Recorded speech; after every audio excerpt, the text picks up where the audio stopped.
मराठवाड्यातील 3 जिल्हा परिषद सदस्य आणि 1 नगरसेवक यांचं कुणबी प्रमाणपत्राच्या मुद्द्यावरती सदस्यत्व रद्द झाल्यानंतर शासनच प्रमाणपत्र देतं, शासनच व्हॅलिडिटी देतं, मग अशा प्रकारचा उलटफेर का होतो?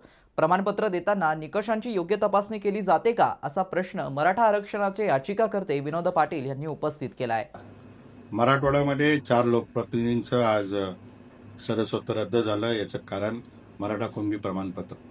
ही बाब माझ्यासाठी गांभीर्याची याच्यासाठी आहे की 4 लोक राजकारणातून बाद झाले हा महत्वाचा मुद्दा नाही।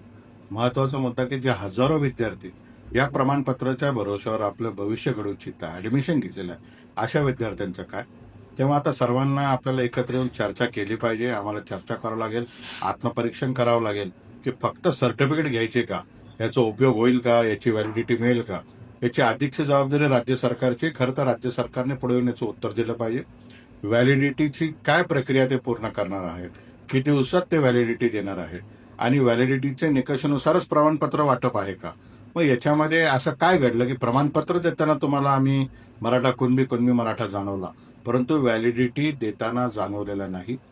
ही व्हॅलिडिटीची समितीची जी काय असते प्रक्रिया, त्याच्यामध्ये राज्य सरकारचे ऍडिशनल कलेक्टर दर्जाचे अधिकारी असतात। म्हणजे व्हॅलिडिटी सुद्धा शासनच करतं, प्रमाणपत्र देखील शासन देतं। त्यामुळे आता शासनाने याच्यामध्ये खुलासा केला पाहिजे आणि येणाऱ्या काळामध्ये हे फार चिंतेची बाब आहे असं माझ्या या ठिकाणी स्पष्ट मत। मित्रांनो, ही बातमी तुम्हाला कशी वाटली आमच्या कमेंट बॉक्समध्ये प्रतिक्रियाच्या स्वरूपात नोंदवायला विसरू नका।